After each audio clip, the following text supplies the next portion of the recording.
Man, always super calm. Why are you cheesing like that? I don't know. It's just happy music. It is calming music every time that countdown timer happens.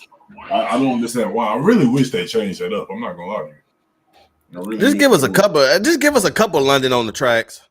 Yeah, just a couple. We ain't asking for you to change up the whole hip hop genre of what y'all got on Restream. We just want a couple London on the tracks. See if y'all That's can all get the we need. rights to it. See who y'all got to talk to. I understand copyright, DMCA, all of that. But y'all got enough money to make something happen. A little something. A little bit. Anyway, with that being said, welcome to another episode of the Don't Cancel Me podcast. I'm Vino Flight. I'm Petrie Perfect. And yes, this is Wednesday. This is not Tuesday. We are here Not for Tuesday. a very, very different episode, very special episode. Brother Rel just got back for being out of town with his wonderful, beautiful fiance. They had a great time, and he told me that he was just excited to get a show in. He had a lot of stuff that he wanted to talk about. We had to get the content to the people. You know, I don't want to. You know, if we can help it, we don't want to skip no more weeks. So at first we were looking at 1,000%. flights to get back a little early. So I was waiting to text you because I was like, let me see. You know, because I know Chad's looking to get back a little early. So I was like, well, if we do get back, I'm gonna do the show. You know, but I don't know. I was just like, man, we was just walking someone. I told Chad, I said, let me see if flight would be willing to do the show tomorrow. I don't know if he got plans or. I said, it don't hurt to ask. If not, then, you know, whatever. I'll do like a little quick thoughts like I've been doing. So shout out to everybody for supporting that as well. Try to keep some of those going. But yeah, so when I hit you up, you said, yeah, you was good. So I said, well, shoot, let's get it then. It is a lot to talk about today. It's a fun day. I was just talking to Chad, you know, this little conversation while we're waiting for y'all to wait for people to get in. So come on in, join the stream. Join the stream. I guess we can have a big show. Like I guess we can have like a segment right here called Quick Thoughts. I want to get your quick thoughts on something. Okay. Me and Chaz were just talking about something as I'm walking up the stairs back to the studio. Back to the studio. As I was walking back to the studio, she was like, she was talking about the TikTok ban and how they passed it. And so I told her my thoughts, but I said, you know what? I said, thank you. I'm gonna bring that up here, and we're gonna start the show off like that. So while we wait for people to get on, if you're here already, like the video, like and subscribe. Thank y'all so much for being here. Leave a comment, let us know that you're here. We excited. We have a lot of fun stuff to talk about today. So please, thank you for those who already left the comment. But anyways, the TikTok ban. What did you see that? I think when I say Congress, it went through Congress or something like that, and they passed it. Where it looks like that TikTok is headed to be banned here in the United States. What are your thoughts on that? I mean, I guess I get why. I guess because like TikTok, I guess China is stealing information from here and using it for whatever their personal gain, whatever the case may be, and that's why they want to ban it. But I feel like there's so much more going on in America that is more important than banning TikTok. Now, maybe I could be naive. I'm not well versed in this whole situation with TikTok being banned, but I just feel like there's a lot more things going on than them wanting to ban TikTok, I guess. Right. I think I see something on Twitter that said, y'all can't agree on minimum wage, you can't agree on abortions, you can't agree on gun laws, you can't agree on, you know, all these other political issues, but y'all can agree on banning TikTok. We all gonna come together for the damnation of TikTok. Yeah, like TikTok is really it's crazy that TikTok is something that is taking the government by storm that both parties can agree on for some reason to ban a social media app. That's actually been making a way for a lot of people, young and old. That has actually been making people that were working minimum wage to the stuff that they wouldn't find an agreement on raising minimum wage, to where now they've made a living off of TikTok. And now, since they're making a living off of TikTok, a lot of them making more than what, the powers that be that passed this bill, they're making more than them. They're probably upset with that. I just don't get it. I don't understand why TikTok being banned is such an important piece in America. Let's see the chat says C-Sam said he thinks this all some bull jive. Appreciate the comment, C-Sam, on that. But C-Sam, going to look we just doing quick thoughts right now. You know, as the story unfolds, you know, it might make the main the main plot. This is the G League stories. You know, we ain't got our NBA stories yet. So this is just the G League segment. This means this is the fakes the fake segments before the real segments. No disrespect to G League hoopers, but listen, I think Congress has been on these social media platforms a lot lately. I remember watching Mark Zuckerberg, the CEO. I think it was of at the time. What was some other social media? It was Mark. It was Google. It was Google and my boy Apple, Tim Cook. So it was a social media and technology thing. And they went before Congress. And man, if you ever want to see some billionaires feel little, watch a Congress hearing. It's about 4 hours long, y'all. But if it's somebody that you know of, like a Zuckerberg or a Tim Cook or a Mark Zuckerberg or whatever, not Zuckerberg, whoever. But if you want to watch somebody feel belittled, watch a Congress hearing because they don't care about how much money you got. They don't care at all. But anyway, they don't care at all. Yeah, they're there to do a job and they do their job very well. So Cece, I'm gonna get to a comment just a second. But yeah, they've been going after them for a while. So I think they're going so hard at this one because of something you said, because of it's a Chinese entity. And with it being a Chinese entity, it stops, and because isn't this kind of similar to what happened to Vine? Is it? That whole situation, I never really understood why Vine went away. I just thought it was another app, or just an app that was popping for the time it was, and then just died. No, Vine got shut down. Now, remember God damn it, there was another one that came out probably a few months after Vine that died quicker than Vine. I can't remember the name, man, but it was like you could only Vine was like what 10-second videos. Yeah, something this was 9, 10, yeah. Yeah, this was like a 6-second type of timeline. Like it was, I can't remember the name, but that one I remember got shut down because of kind of the same situation. That one was up and down real quick. I can't remember the name of that app. Is remember the whole beef it up dance? That gonna beef it up. It was like popular on that app. Oh, okay. It was popular on that app, and then it transitioned to Vine. But as fast as that got popping, is as quickly as it got taken down. Wait, the one you're talking about came before Vine or after Vine? Came after Vine and died before Vine because of the same situation. Okay, died before. Okay, that's why I'm missing. Okay, yeah. I can't. I feel like it started with like a T. I wish I remembered that damn name. I mean, look it up. I mean, I got a few thoughts while you look it up, then so you get the name of it. But yeah. So, do you think? Well, I'll finish my thought. With it being a Chinese entity, I do think that it's a threat. Like you said, it's a threat level to the United States. They're trying to also look at kids. I watched a little bit of the TikTok hearing, and they question people about kids and what they're seeing on there and why there isn't enough guardianship on there, and censorship, I guess, is another sense. So they're trying to find all these different reasons to ban it instead of just just telling us what it really is. But I'm thinking it also can be a conspiracy between Team Facebook, and between Elon Musk and Zuckerberg. Between Meta and Twitter, or between Meta and X. Thank you. So because if you take away TikTok, which is strong competition, that leaves the two OGs in place, which is Facebook/Instagram, because I know they're the same thing. Facebook/Instagram and X. Because like you said, TikTok has made a living for so many people. So I would hate for it to go down and go away, Right. I would hate for it to go down as well. I just feel like I think Meta will still be as strong as it is just because of how big Zuckerberg is, how big he's made Facebook, and then acquiring Instagram and making that and then dabbling into obviously the Ray-Ban and stuff. Meta will still be big. And just because you could do so much more. TikTok is but then again, to your point, TikTok has now adopted okay, instead of making 1-minute videos that you're going to put on there, now we can do 10.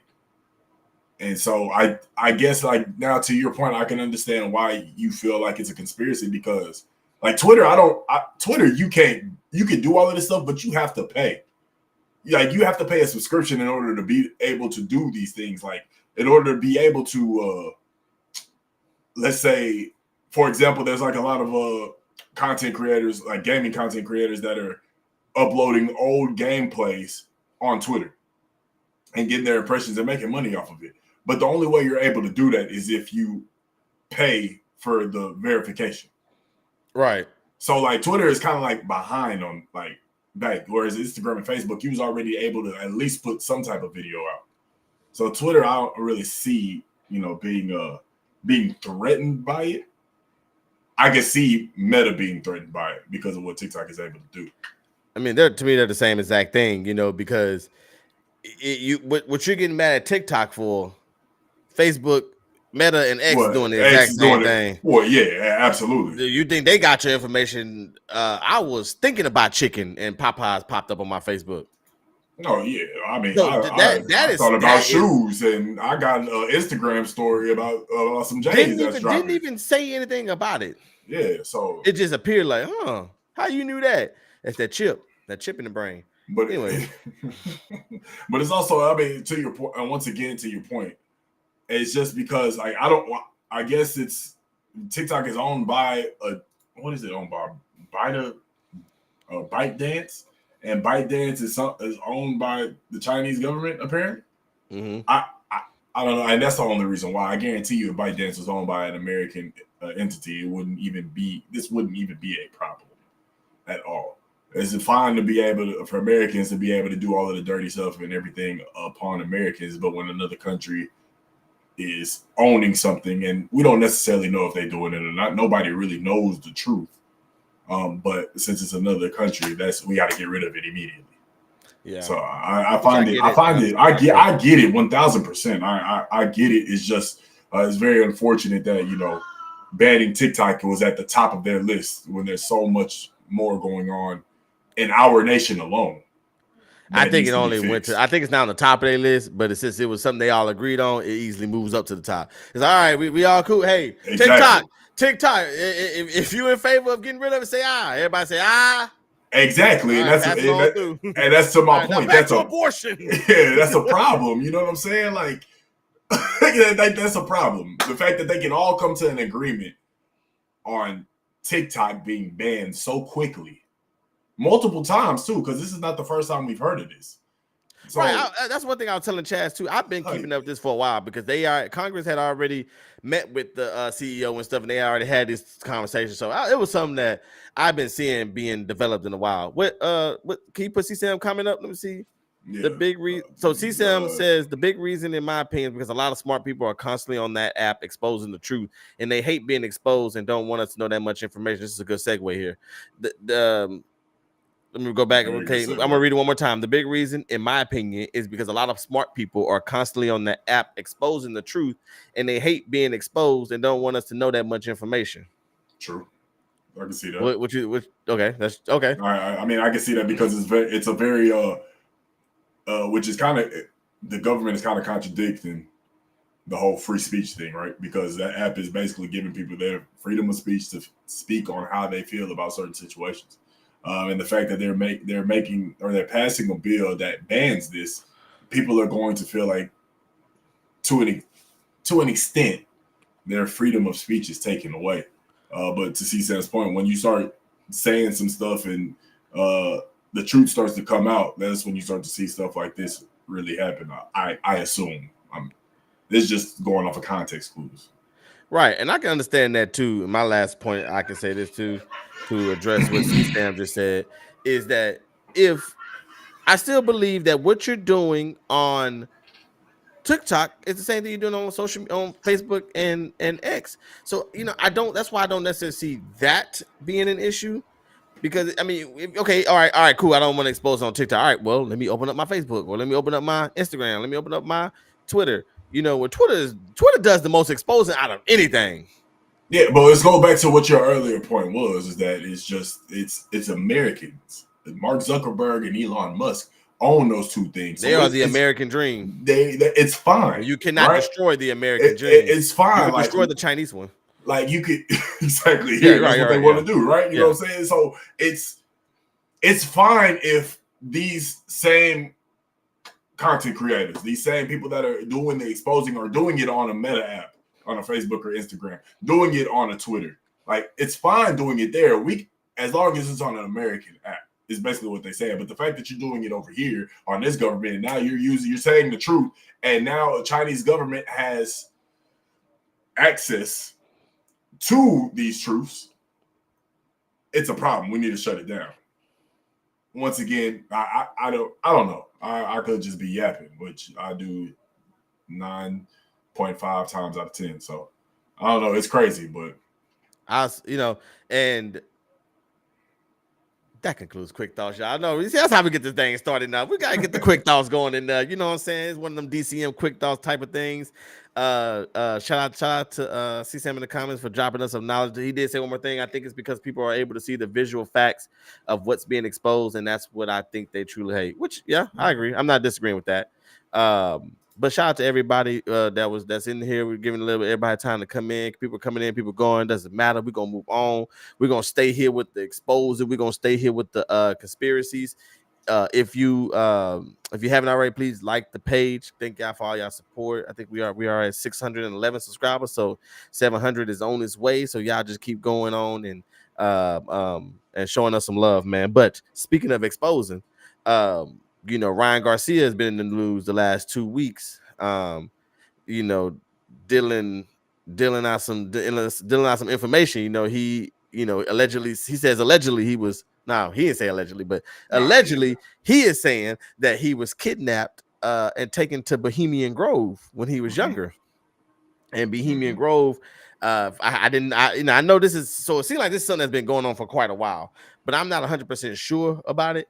But I do know it's like an all men's club where they do rituals and stuff. And it's been around for so long that it's also said that this is the same place where they came up with the idea to drop the atomic bomb in 1940, whatever, 40, whatever, but back in the day.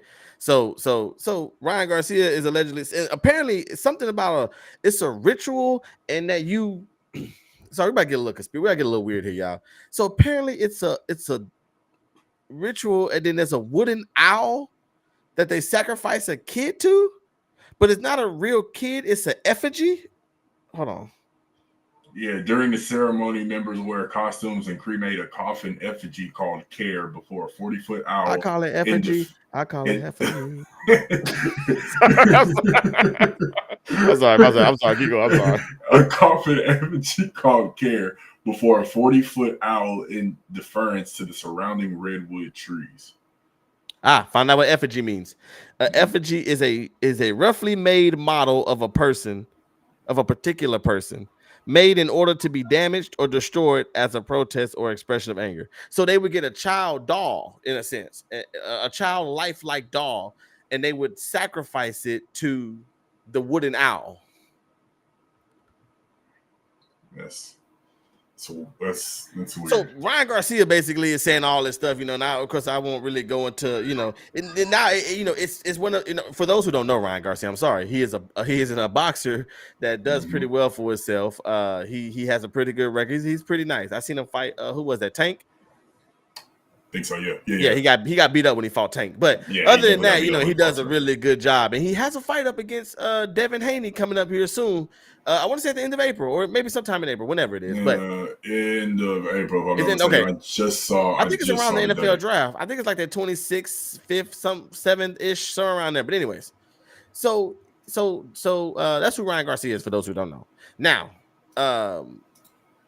he went on this rant, and he's just talking about, he's talking about where he's been kidnapped and this and that and the Bohemian Grove, and y'all say it ain't real, but I was there, and it come to one of these he say she say kind of things. It blows my mind though that I don't understand why now he would have something to say about it. I know he announced his divorce from his wife. And then this came, and then she tweeted something like, y'all pray for him. He's not himself, and da-da-da, and that's what led to Logan Paul. And I think they made a comment about him saying Logan Paul made a comment saying that he loved him. He said, but it don't seem like you in the right mindset. And then finished the statement with saying And honestly, like you really not like when it comes to fighting, you really easy work. Like your footwork is trash. Like you don't hit hard. Like you not really like that. And then so when Ryan Garcia saw it, he was like, man, like let's go. Like I'm for real. Like let's fight then. Like if that's what you really want. And then that's when the whole Logan Paul, KSI, Prime stuff started happening. Yeah, he told him that they drink is trash. Yeah, and is. And I can't tell you that I've ever really tried Prime, honestly. Well, we had took the kids to Walmart, and they was all like, "Ooh, Prime, Prime, Prime, Prime, Prime, ooh, Prime." I was like, "No, let's go get some cake, Prime." I said, "You know what? Let me try this Prime. I mean, excuse me, Prime." I said, let me try this and see what they talking about. And we got home. We tried it. It's nothing's gonna ever be Gatorade. I feel that. Nothing's gonna ever be Gatorade. And so Gatorade is the measuring stick. True. And it's nowhere near that. To me, it has a little bit more flavor than some kind of like them other knockoff. I tell you this, it has more flavor than Gatorade too, but less than regular Gatorade. Gatorade 2. Yeah, Gatorade 2. Gatorade 0? 0? Is it 2 or 0? It's 0. It's 2. It's a G2. Oh, I know what you're talking about. I know what you're talking about. I'm not tripping. Okay, no. I know what you're talking about now. I know what you're talking about. Okay. When you say Gatorade 2, it threw me off. Yeah, you're right. The G2 joint. Okay. Oh yeah. Gotcha. So it tastes better than that crap, but it don't taste better than it don't taste better than the regular Gatorade. So that mug is trash though. Isn't G2 like just basically Gatorade 0 though? Like, I don't know. I feel like because do we even see G2 anymore? Like I just feel like I just see Gatorade 0. Like some Gatorade 0 too. I feel like G2 turns into Gatorade 0. I don't know. But brother, it might have. I don't know. I drink regular sugar Gatorade. I drink regular Gatorade. I like my Gatorade with sugar. I don't want 0 or 2. I want sugar. So I don't know. I don't know what G2 and what turned it to what. I mean, what evolved. I mean, on Prime, like, and I mean, I don't want to get too far away from it. I just thought about this because I just seen something about Prime. Apparently, Prime is like got a partnership with the Lakers now. Yeah, I seen that.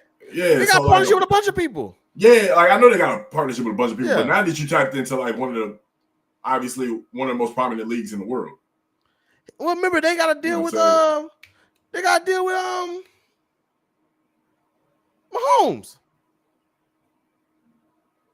Prime got to deal with Mahomes? Prime's had to deal with Mahomes. I thought Mahomes was a Gatorade athlete. Because Jake Paul brought him about. I think it was on TikTok. Jake Mike Mahomes is with Prime. Oops. Yep. Oh shit! It's the first thing that popped up. Yeah, joins Team Prime. Oh, the end of the year last year. Wow. Yeah, I know it wasn't that long ago. Yeah, Mahomes is part of Prime. That's what I meant by when I said they got a lot of people. Like I know it was something else. I know the Lakers are bigger than Mahomes, but I knew it was somebody like for that up to that relevant standard right now. I mean, well, I take that back because KSI is one of the most prominent content creators in the UK. And I see that one of their partnerships is FC Barcelona. So never mind. Never mind. They got soccer. And one of the most famous teams in soccer. So yeah, I guess they C-Sam said they got a big deal with the WWE, where Prime will be the first advertisement every show on a WWE ring during the WrestleMania event. I mean, that makes sense because didn't Jake and Logan do something with WWE? Logan did. I don't know about Jake. Logan. Yeah. Which one is the boxer? Logan? Jake. Okay, so Logan. Yeah. Logan's the reason why. But I don't know. It doesn't matter. Prime is Prime doing big things, but from your taste test, Prime is not the Prime drink. Gatorade is. Yeah, maybe it was the one I had. Maybe it was the batch I had. Maybe the expiration date was yesterday, and I didn't realize it. Maybe. But for you, one question I have for you now that you know a little bit about the story now is that where do you think this is promotion for his next fight? It definitely could be. Because I he mean, also got into it with Devin Haney and his daddy too. So that's another thing. He got into it with them too. oh, okay. I mean, see, like Yeah. that could be. I mean, all of this stuff, like I think being that there's a fight coming up, I think it definitely could have something to do with promo. Maybe there could be some truth in what he's saying. But I also truly believe that being that he has a big fight coming up, it's promo. I mean, it's the same thing with Kanye promoing for his album, having that whole beef with Drake and everything. He promo, all of a sudden drop an album, doing the whole Sunday service, all of a sudden drop an album, and then there's no more Sunday service. Like doing the whole, he came back around with Vultures too, like doing all of that crazy stuff, and got him and his wife out. She basically naked when she walking out. All of this is promo for the music. And then once the music start popping and doing everything, he need his numbers, he get his money, and then he gonna, digress. I think it's the same thing with this situation. They're saying all of this stuff. He's quote unquote trolling with the truth in his words. Right. He trolling with the truth in his words is just because he has a big fight that's coming up at the end of April. So I think it's more so for promotion, man. I mean, there could be truth, but it's definitely for some promotion for sure. Right. You probably got kidnapped, nigga, but it wasn't Bohemian Grove people. And it might, if it is. I mean, if it is, but from this, I'm not, and if this gets out on TikTok, well, maybe not there, but if this gets out on any other, if it gets out on any other social media network and somebody sees this, help educate me in the comments, please. Please educate us. Like, from my understanding, the Bohemian Grove is a men's club. And if they're using effigies, what they need a real, what they need a real kid for? So that's the part I didn't do enough research on, because if it's all men, because Bohemian Grove is a real place. And they say you can't bring no phones. There is no, you can't have, like, it's just you're cut off from society. You don't get, there's no invites or nothing. It is invites, but it's invite only. There's no camp, summer camp. It's a camp that they go to every year. And there's just no invite, no phones. You just got to be selected to go. Selected and kidnapped is two different things. But hey man, Ryan Garcia, if you are using this, if this didn't happen, if you are using this to promote a fight, then I promise you there's other ways to do it. How about just attacking the guy that you're fighting? That's like it. Floyd Mayweather didn't have to go and say he got kidnapped and was in a slave trade. Like, he didn't have to make up lies. He just goes and he just says that you suck and you can't fight me, you can't whoop me, and I'm gonna beat you up on March 13th. That's it. And he would show videos of him training, and as he doing a little sparring, he talk about how this is gonna be such and such, and this is how I'm gonna abuse him in the ring. He don't stand a chance. He gonna be done by the 5th round, and I'm gonna knock him out. That's what he do. But you going and doing all of this stuff is just. But this way it creates. I'm sorry but this way it's just trash, because now if you lose. Oh, he was traumatized as a child because he went to Bohemian Grove. Like, you create sympathy for yourself. And if you're a fighter, you don't want no sympathy. No, you don't. I mean, especially with the amount of shit that he talk. Yeah. He talk a lot. So, I mean, I don't know, man. I don't know. I really feel like this talking. Let's fight, man. Let's fight. I really need them to. But he did a good job, though. I'm going to watch it. No, I'm definitely gonna watch it. I'm trying to tell that nigga how to promote it. He got us hooked. I mean, because look, he got us hooked. We talking about it. Yeah, we talking about all of this, man. I'm going for old Bohemian too. I'm gonna see what old Bohemian can do. He got real quick. Bohemian is crazy. Real quick, another quick thoughts. I gave my thoughts. The Don't Cancel Me family seen it on YouTube. If you haven't seen it, go check it out. I gave my thoughts on Mike Tyson and Jake Paul and they fight. Real quick before we move on to the next thing, what you think about it? What do you think about it? And then, do you have a winner? And if so, who you think is going? What do you think is going to happen? You talking about the whole Paul and Tyson, right? I mean, listen, if we go based off of age alone and what should happen with Father Time and everything, is Jake Paul that's fighting? I get them Pauls mixed up. Yeah, Jake. Okay. If we going off of Logan fought Floyd. Oh yeah, we knew that was washed. But that just so you kind of be So Jake fighting Mike. If we're going just based off of age alone, Just age. Not thinking about who it is, age, you would think Jake Paul would win. But I mean, I've seen the way Mike Tyson has hit at his age right now. That shit is still scary. If Jake Paul get hit with one, you gonna have to send him to the ER. Mm-hmm. If he get hit with one of those, Mike Tyson can miss the whole fight. But if he connect with one, that's dangerous, dog. That's dangerous. I mean, it's also hard with these situations in these fights. It's very hard to gauge who's going to be a winner, right? Because it's all set up because it's a money play. Like, it's really just a money play and it's all for entertainment. Kind of like wrestling. It's starting to be entertaining. It's not really so much about the actual skill. Like, there's no reason why Mike Tyson at the age of 60, like, at the age of 60, should be fighting somebody who's 20-something, 30 years old. Like, this is more so for entertainment. So I can't really gauge who's going to be a winner. But I do know if it's for real and Mike Tyson catch Jake Paul with one, Jake Paul getting rushed to the emergency room because that man still got power behind that damn hook. If Mike Tyson hit Jake Paul, he's going to have to give up one of them first names to somebody else.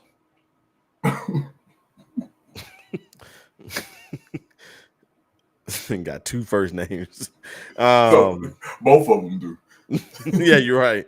But no, I'm with you. I like to say I keep it quick so we move on. But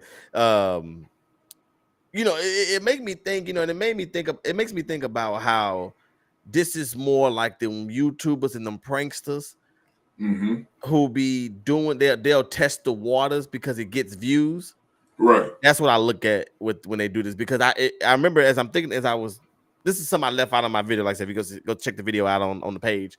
But this is something I left out on the video that I thought about after I got off. I thought about Logan when he fought Floyd and how he was like, dude, I don't care if I won or lost.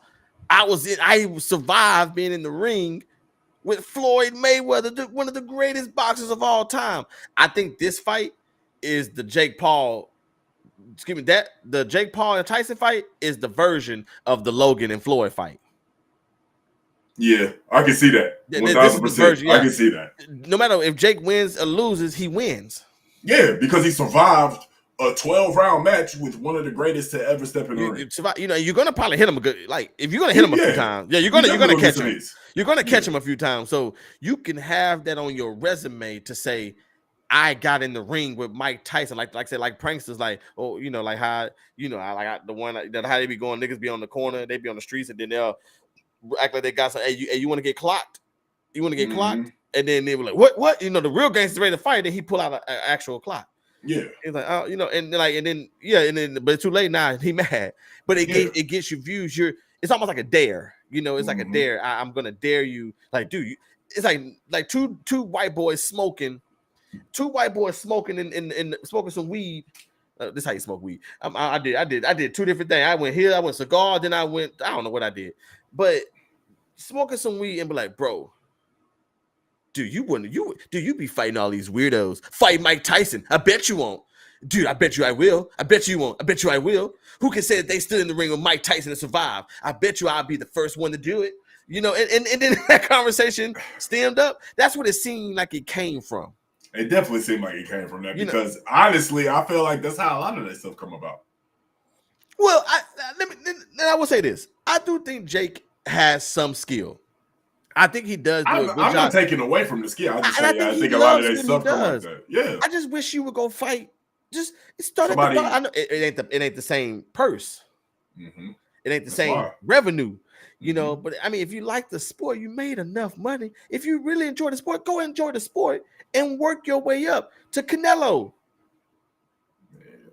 Canelo ain't playing that. Canelo beat the brakes off him so fast. Canelo beating ass. He ain't playing that. Canelo turn that boy into unk.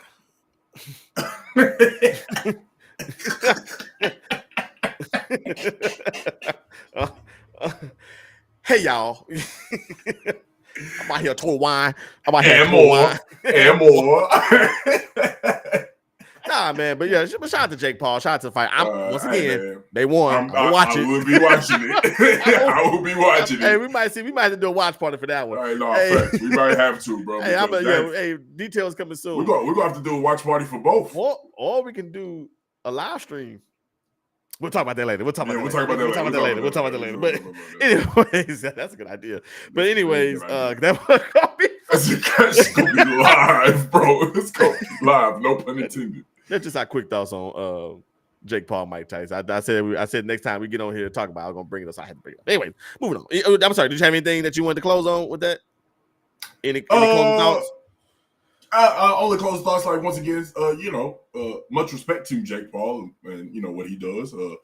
He obviously works on his craft. I'm not saying that I agree with you. I feel like I understand your name and the prominence behind your name. I understand that you have a following. I understand that a lot of people know who you are, but come on, man. It's just about the money. Like if you love boxing. It can't be like you either love boxing, so you're gonna treat the sport correctly, or you love the money and you just gonna do it for the money. You gotta pick one. So, but I mean, either way, you got me. I'm tuning in. I'm watching it. I'm gonna go to the chat real quick. Flight. Let's see what we got here. Kid gonna turn into TD Jakes. Have you ever been Maliwap? Have you ever been to Maliwap? Hey, I'm gonna come back to that. I learned something new about TD Jakes this weekend, but I'm gonna come back to that. Let's see. Kid gonna be Jake from State Farm. Maliwap. Mike accidentally knock out Jake Paul, which Jonah. Thank you, Jonah. Yeah, he definitely. Facts. He definitely. Every time I hit him, I went to he did my fist went when his face went into it. Jonah also said Mike get high and forget it's for charity. I don't necessarily think he'll get high and forget it's for charity. I think Mike get hit one time and then he gonna have flashbacks. He gonna start punching for real. Yeah, he gonna remember that ear he bit. Sorry, but I didn't mean put yours on screen. Just LOL. You gonna apologize to him. Leave a better comment.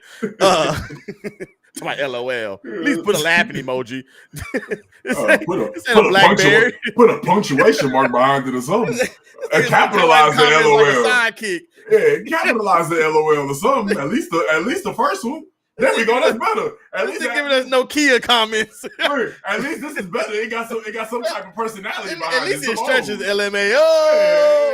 Yeah. It got enough characters to be a sentence at least. Hey, this is brother out here. Nigga brother out here trash with the phone, dog. They gonna put LOL on some comments. He put LOL. Man, use some emojis, man. See Sam, there you go. See Sam, get it? Just use some emojis. It look better when we put it up on screen, man. Jesus Christ. See Sam, it look like you really enjoying yourself. Hey, look at C Sam. Pull up C Sam's again. Yeah, look. This is how it should be. Now pull up Brumman's.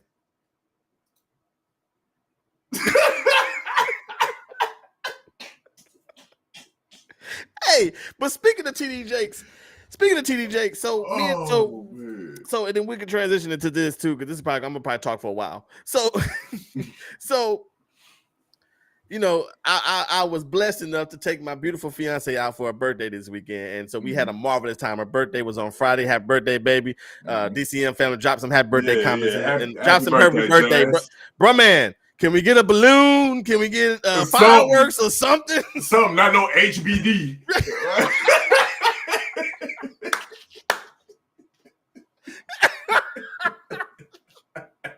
I hate when people do that. That is so lazy, man. It is my birthday. You can't write out happy. At least happy B-Day. You just gonna put HBD? You gotta put HBD like it's the police.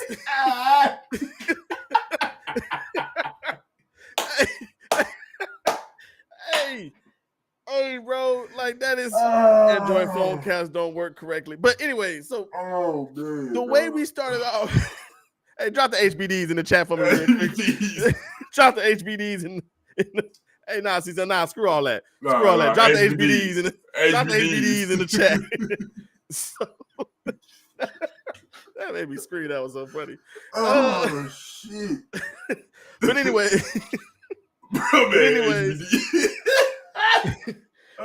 On Saturday night, I took Chaz to go see one of her favorite podcasts. I'm gonna unsubscribe. I took her to go see one of her favorite podcasts, Kev on Stage. Yeah. And Kev on Stage and that chick Angel. Hilarious show.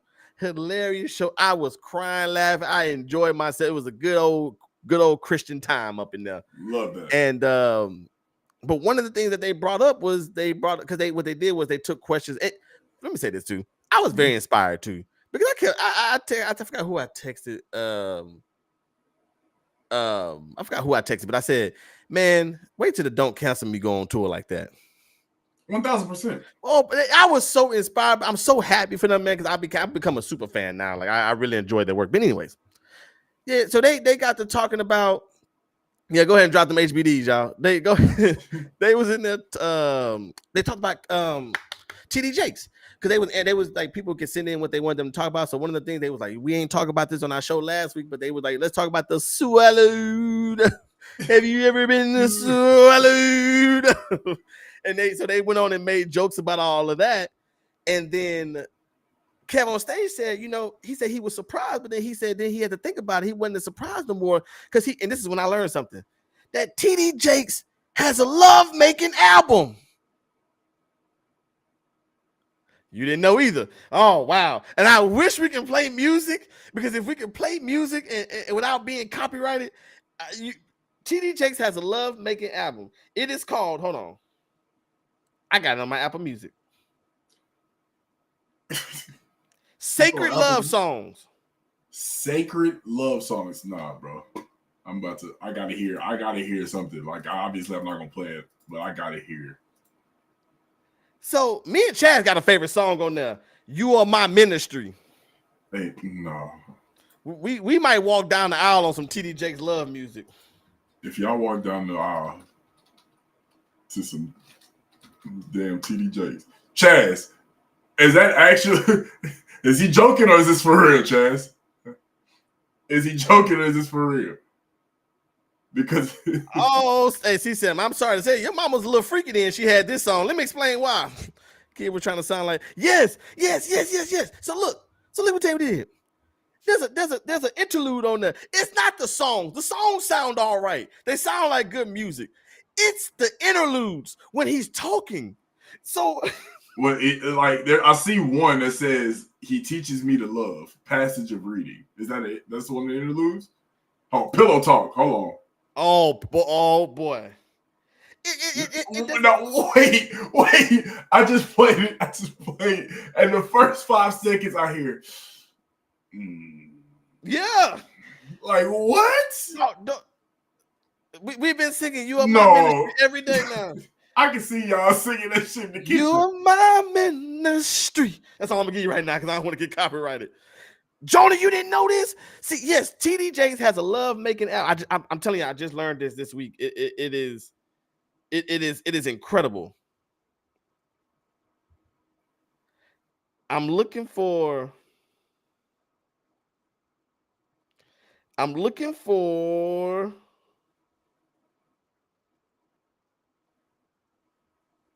I can't find it. But I will say this. Shopping threw me off because we were just letting it play. And there was some lady in that. I don't know if that's his wife. I don't know who it is. I don't know if that's Mrs. Jake. I just heard just a little bit of it, bro. And I am shocked. She was like, I wanted to do something nice for him. And, so I went to the store and I bought some satin sheets because I just want it to be great. I want the love making to be great. And then he comes in, he was like, yes. But if a man only wants one thing, and if you would have told him that that he wanted satin sheets, he would have said leave them because they slippery. I told Chad, I say TD Jakes a freak.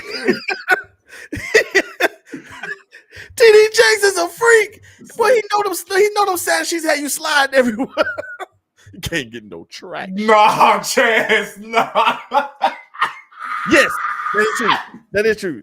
That is true. What turns you on? That she did say that. She said, and when you minister the word, ooh. No. I said, what? No. Ain't no way the first lady sitting in the I'm not going to a church with the first lady sitting in the front row wet. I don't. I'm not going to a church where she's sitting up there soaking. Well, I didn't have a testimony this week, and she up there soaking wet. Talking about, excuse me, as she go to the bathroom. Excuse me. I'm gonna go count the money from offering. Excuse me. I'm gonna go count the building. But she got to stutter because she embarrassed at the fact that she up there. Yeah. I gotta go and count the money for offering. Not nobody don't want to sit in her spot because it's a wet spot. All the kids like, ugh. The youth. The youth. The youth. Hey, I definitely got to listen to it. Like, I did not know this. And so when Kev on stage said that, it blew my mind. I said, and like we literally like listened to it, like, man, this is like I said, there are some hits on there. I'm gonna keep it 100 with you. There is some hits in there, bro.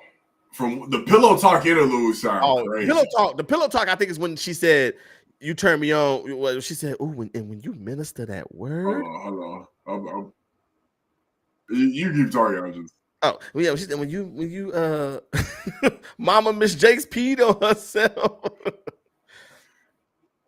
Nah, yeah. She said, I can't be a member of the church. The first lady up there. I had to scrape together $10 to pay my rent. And so I'm in church crying, and she up there just turned on because her husband preaching. Bro, there's a part she said, but it's when you minister the word, I just feel like that's part of the healing process. It just really starts. Yes.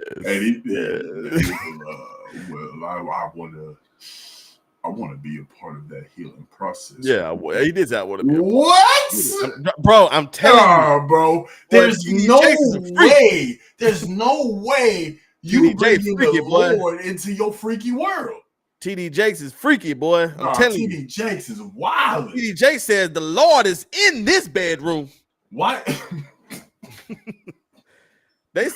Why the cover of the album look like like one of those black author books, like the ones that's like I know you're talking about the ones that be talking about freaky stuff. Yeah, it looks like the album cover looks like that book cover. Mm-hmm. Like that's wild, bro. That mother do look like a now. This is what I call gospel 8. When they used to have all the gospel songs, the wows. Wow, that mother definitely giving wow. It do look like the Chocolate Factory album. It absolutely do. It looks like that too, bro. I am so glad that y'all came here and learned something new today. But let me keep on going with the trip. So yeah, TD Jakes freaky. I just wanted to make sure I mentioned that. TD Jakes a wild boy. I was gonna put him in the thumbnail, but I said nah. Yeah. I said yeah. That's crazy. Yeah, he did say that. Stage parents are so freaky that they played this album to get they freak on for real. Or so churchy, not freaky. Or so churchy that they played this album to get they freak on for real. That's wow. That's wow. Bro, man, you don't use no exclamations. You don't capitalize letters. He did write books. It looked like he said it. He did write books. Like he shrugged his shoulders with it. He did write books. You know, his comments. Happy to be here. His comments remind me of what's his name off of Pootie Tang that always repeated this shit. Oh, you know. Oh no, real, Let me explain. I have seen it before. I know I have, but it's been a long time. So no, I don't know. And when you said what is his name, I was giving you a sound like, I hope he remembers. I hope he doesn't turn to me. Continue the trip. Okay, so anyway, then we get to Atlanta, right? And I meant to prepare this video. And we had a fun weekend plan.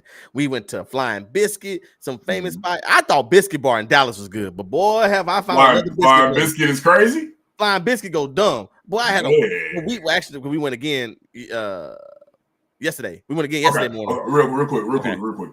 Biscuit Bar on a scale of 1 to 10, where you got it? But take 8. I give it 8. So Flying Biscuit, where you put it at? 10.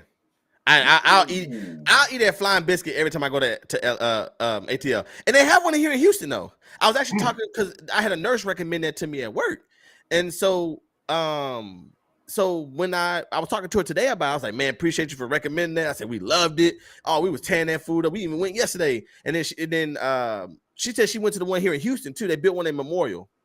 Okay. And so she said they built one here in Houston. So, anyways, but I had it's a waffle with buffalo chicken strips with eggs and then chicken sausage gravy.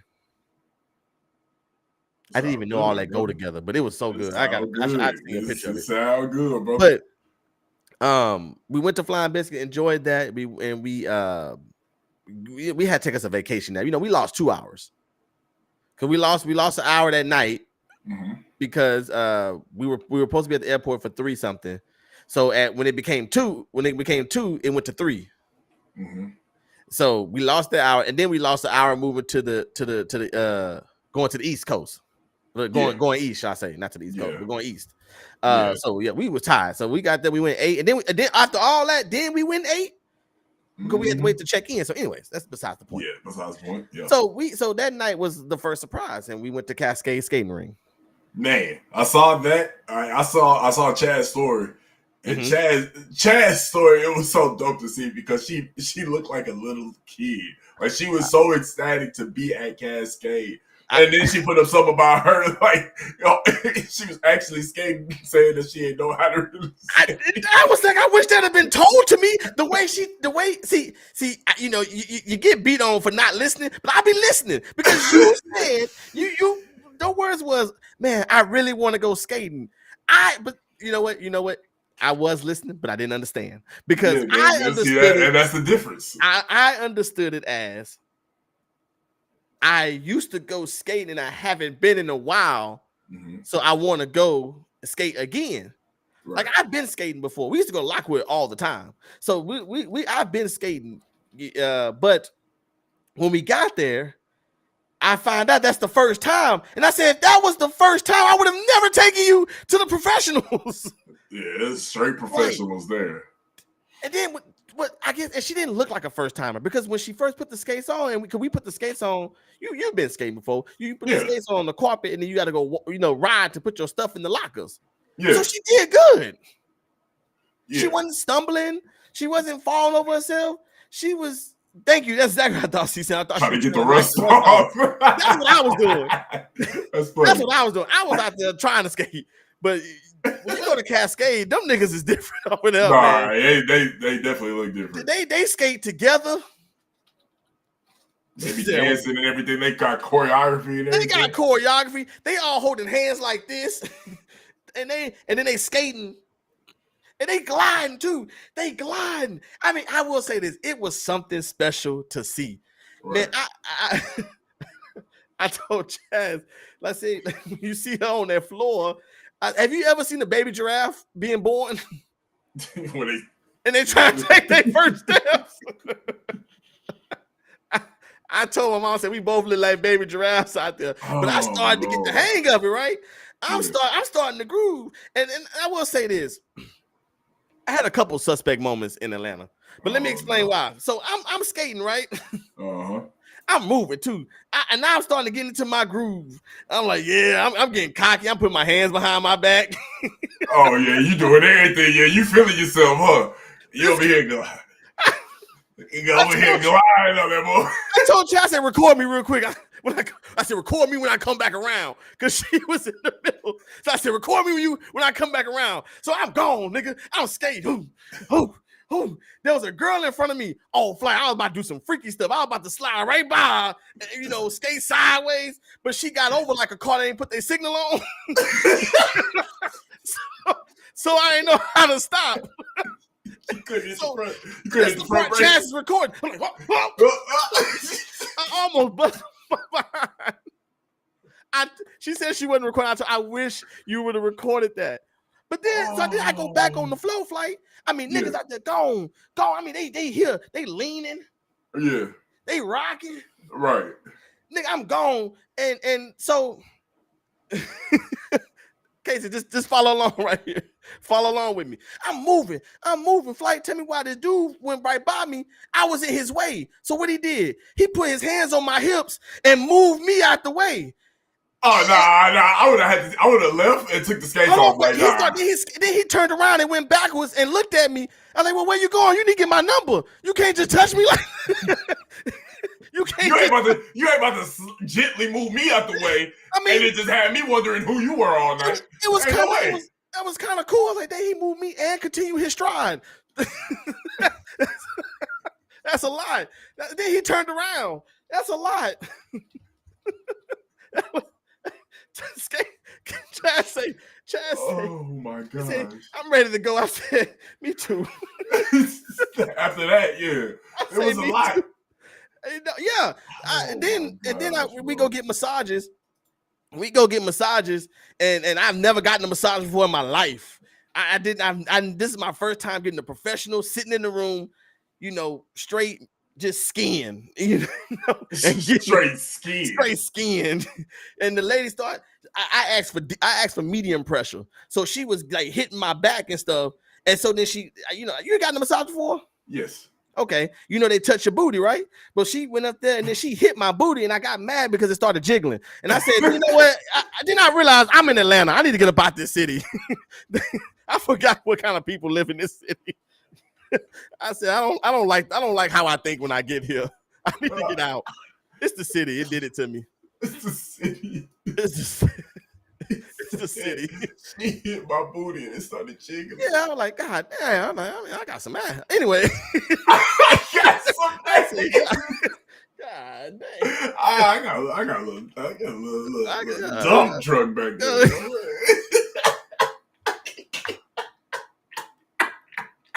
Hey. I said, hey, look, I'm so glad we got on the airplane left. I've been gangster ever since. I came back to Houston. I had to make up for what I did in Atlanta. I'm punking little people out the way. Boom. Yeah, man. Get your ass out the way. Get my manhood back. I started cutting wood, trying to make a house. He got his hands under his shirt, let him know what's up. Ain't shit there. Just like, I start doing man things around the house. I start plumbing. You might want to reconsider the little homies coming to the door. You might want to cut the grass. Yeah. For those who know, I had some little homies come to my door right before the show started. They want to cut my grass. So, Fly, you right. Man, I gotta do this. I gotta go do this on my own. I gotta go be a man. I gotta do this for me. No, y'all don't understand. You'll learn when you go to Atlanta one day. For me, I gotta get my heart back.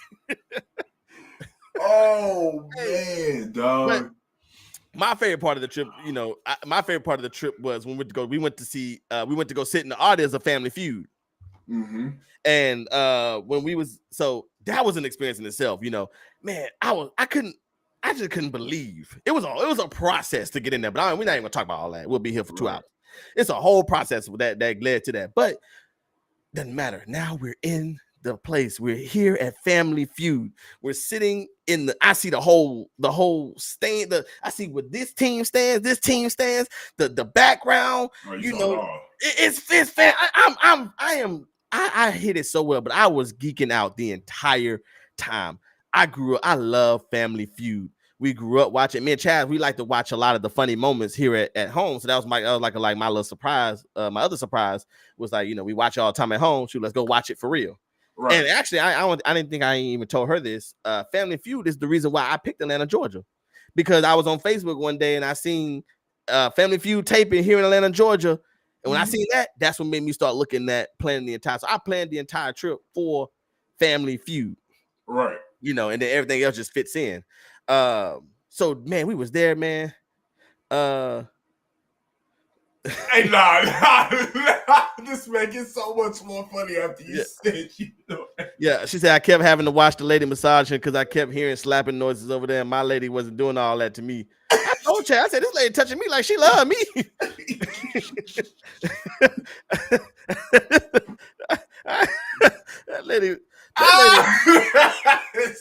That lady lady love me. Hey, that lady massaged the inside of my fingers. I ain't never had this part of the finger massage. I ain't never had this part of the finger massage. It's too funny. It's make the whole booty comment even funny. But I'm not kidding, bro. It jiggled, bro. I'm not checking out like, bro. This she smacked your ass, though. And I feel like it was on purpose too, because she was like da da da da da da da ta. Hold on, ma'am, hold on. Why didn't you da da da on my booty? Why did you just tap it? Why didn't you da Why did you just tap it? Why did booty? you da da da da? I mean, Flight, she started at the calf muscle. Now think about the anatomy of your body. She started at the calf muscle, and then she da da da da da da da da da got to the booty. Ta. Like what? Why didn't you finish? Why didn't you keep doing what you was doing? Why did you? Oh, that nigga at the skating ring must have gave you my number. All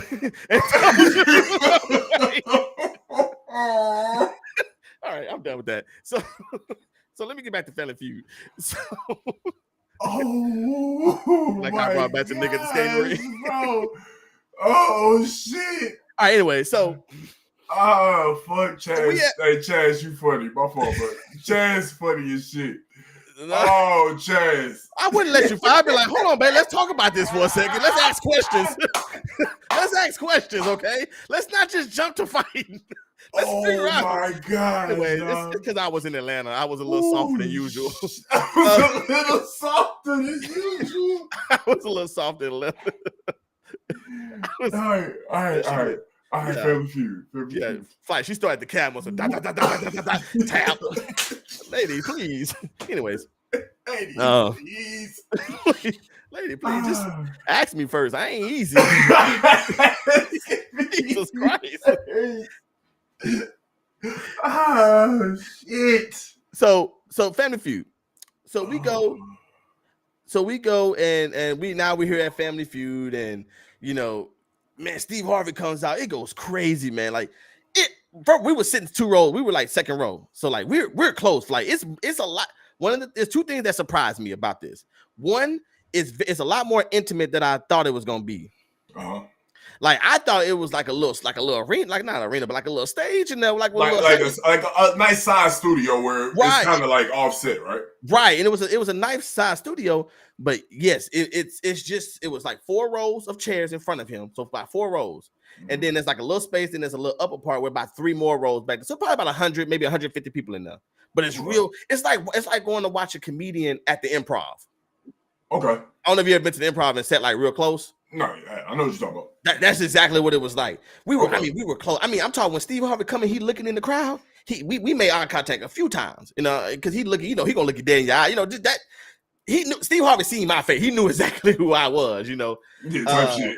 Right, like he like which was cool, you know. So just to see the whole show, man, like what happens behind the scenes, you know, looking at people that holding the cue cards, and the second thing that was impressive was the entire staff, except for maybe 3 people, was black. Young black people runs the entire Family Feud, bro. Love that. You got the black women that's doing the crowd control. You can tell who the manager, the lady that the executive producer, she looked just like Kamala Harris. Then just nothing but young black people, man. And it was so cool to see. It's just cool to see all that. Like, so it was just dope. It was just a dope experience. And then, you know, a regular show probably a regular show probably lasts about 30 minutes. It's a 30-minute show, right? But when you're doing the taping, it's about an hour and about 15 minutes per show. Okay. Because he comes out, he talks to the families. Bro, when I tell you all this was hurting, I was laughing so hard. You know, and Chad said, you know, this is the moment you should have brought your glasses. And I said, yes and no. Wait, hold on. No. I'm sorry. We gotta talk about this. The glasses? You got those damn glasses. But hold on, because I know what you're thinking. But in that particular, I thought about this afterwards. In that particular situation, I would have hate to got caught with them. So in that particular situation, so I'm glad. I'm actually glad, and I probably wouldn't, because you know they show when you're recording. So yeah, it's not like, well, okay. No, to your point, I get your point. They're trained, because right before the show, I seen that. I don't know what she was looking at, but I'm assuming because she went down the front row and she was looking like she was looking dead in people's eyes. Like, so I don't know what she was looking at, but it could be. I have something similar to that just happened to me yesterday.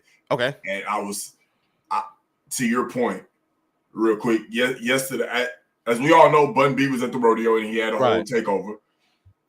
And I was at the hotel, the Post Oak Hotel.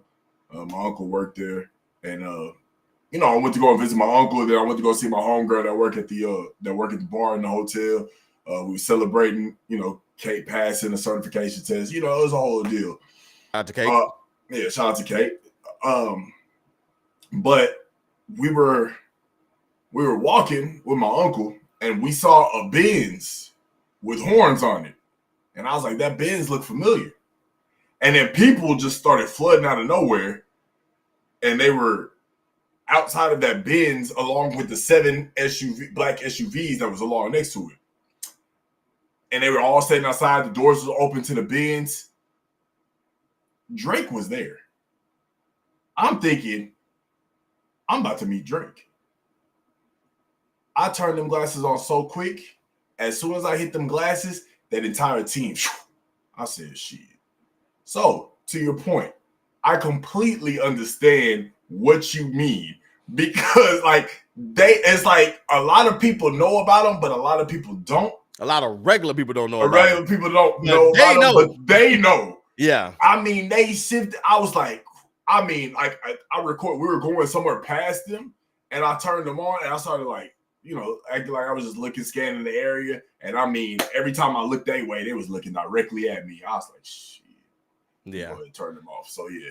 I'm kind of glad, because I would have hate to got kicked out of something and missed that moment. Absolutely. So the more I think about it, I'm okay with leaving. But we was able to get pictures and stuff. So we did get pictures and got a picture of the set. They give you 60 seconds right before the show started. They say, we know y'all want to take pictures, so here you go. You got 60 seconds, go. And so me and Chad, we got up and we just start taking selfies, taking pictures of the set. I should have took a picture of I didn't get a picture of what it looked like behind us, so that people could see, like when I say it's intimate, it was intimate. But anyway, right. So to kind of speed this up a little bit, Steve would go out there, say his thing, come on back, and then when they go to commercial break, there's like, then we'll be back, y'all. Right, we'll be right back here on Family Feud, and he just sitting there doing his thing like this, and then you hear and cut, and as soon as they say that, he'll walk up and just start cutting up with the crowd. That's lit. And just cutting up, and like he's right there. So I told Chad, we really got a 4-hour comedy show for free. Yeah. And material, I'm not going to hear it because it's not no written material. It's just him being candid. Because when it is recording, see, when he's at the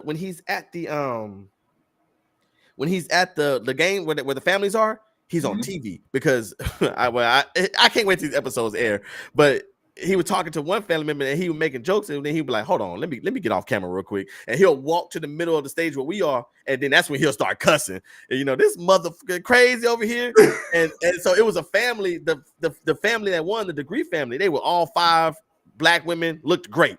So right. Steve was like, my producer said, Steve, when you go out there, keep your eyes up and everything. And so Steve was like, I was wondering what she was talking about until I came out, and I say, well, God, and so it was just, I can't even, I was so in the moment, bro. Like it was so much fun, man. And we really had a good time with that. But during one of his segments, he did come out and he said something, and he started mentioning, and I'm not, and I want to make sure I say this now. I don't know, I can't remember the exact words, so I'm not getting no exact words, but I don't want Steve to see this and be mad at me one day. But I will say this, he did respond to the Cat Williams interview, because I think the way it came about, it wasn't nothing intentional. How it came about was one of the girls in the Degree family, one of the girls I'm telling you about, she was a social media influencer.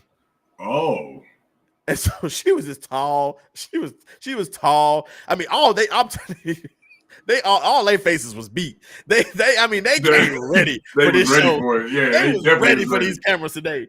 Right. But she was at the end, and Chaz, and I must say myself too, I will say I take part of this. We thought she was a dude.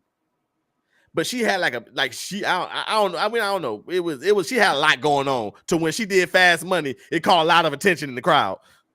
Oh. Yeah, she had a lot going on. Yeah. So Steve was talking to her, and she was like, I'm an influencer and stuff. And then he was like, then he started talking about, I don't get it. What's the thing, because now one thing I love is I love social media, but I wish that they would do fact checks. I remember him saying that specifically. Okay. And then that's what led him to go off on his rant. Then he started talking about, I just don't like how these folks that get on podcasts and just say whatever they want and nobody fact checks it. I will say that I do remember him saying this about Cedric the Entertainer. He said Cedric the Entertainer, okay, my days might be my years might be off a little bit, but he said that the Kings of Comedy started touring in 96 or 97. Okay. He said the DVD didn't get released until 2000. Right. Or they didn't go to the air until 2000. Said been doing this joke since 2000, whatever it was. So he was like, he just said that guy wasn't even, he never said his name, Cat. He never said his name. Yeah, smart. But he's like that dude wasn't even relevant or it wasn't even thought of at that time. So he was just like, just simple fact checks, you look at it, you can check it out, So I mean, it was just cool, man. I felt like I got some real good insiders, but he went off, and I'm not gonna say what he's like fully said because I love Uncle Steve. I'm a Steve Harvey fan. He's one of my favorite comedians, so I won't speak wrong on him. We love Steve Harvey over here. But if I was there and I had an opportunity, I don't know if he did that for other shows because I said this came out because he was talking to that girl, and she was a social media influencer. So this what led to him bringing this out. So I don't know if this is a conversation he had on the other tapings. Right. But yeah, it was just pretty cool to see, and yeah, he was going off, and he did say these little I forgot the context behind, but he did say these little kitty cats. And that's when everybody kind of caught on to what said. So it was pretty cool, but he did definitely respond, and I guess to sum it all up, what he said to speak for him to the DCM family, he basically was saying, the people need to fact check. If you're gonna be a man and don't go on podcast. If you got a problem with me, come talk to me, and all that stuff. And so he like I said, he didn't go into all four because he didn't talk about like the Mark Curry, like how Kat said he stole Mark Curry home. So he didn't go into any of all that stuff. He just went off. He really defended Cedric more in his rant than he even defended his own self. Right. So, but yeah, it was pretty cool though. That's all my little insight I had for the DCM family, man. Got a little insight on Steve Harvey addressing the Cat Williams situation. I'm glad y'all had a good time, man. I mean, Chaz looked like she had an amazing time. Once again, one more time, happy birthday to Chaz. Yeah, HBD. HBD. Drop them HBDs, please. Drop the HBDs in the chat, man. Happy birthday to Chaz, man. First ladies of Don't Cancel with podcast type shit. Man, it did look like an amazing thing. She just said, so one thing, besides the Cat Williams thing, he did say this, that one thing he said was that he hasn't been to the grocery store in over 30 years because he has staff that do it for him. Because one of the questions was, when the last time you went in there and bought a loaf of bread? Wow. And so he was like, maybe 94. Damn. Yeah. And so, and then Chaz made me think about something else. Somebody also asked him, why do you like to go to Dubai so much? And this is interesting. I didn't know this about Dubai, but this is something interesting he said. They said, why do you like to go to Dubai so much? He said, because in Dubai, there's no crime. True. The last car that was stolen in Dubai was like in the 50 years ago. I've heard that. So I didn't, and I usually like to do my research on Dubai. I knew it was strict out there, but I didn't know it was no crime.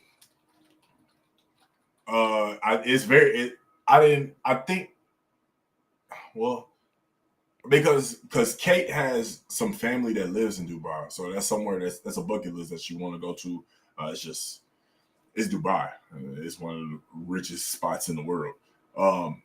Definitely something on there, but I believe that's true to an extent.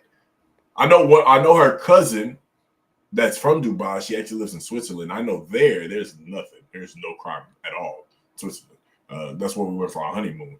Dubai, I just knew they were strict. I didn't know there was no crime whatsoever. Why is Kate worldwide? Why she got people in Switzerland and Dubai and United States? Where else they located at?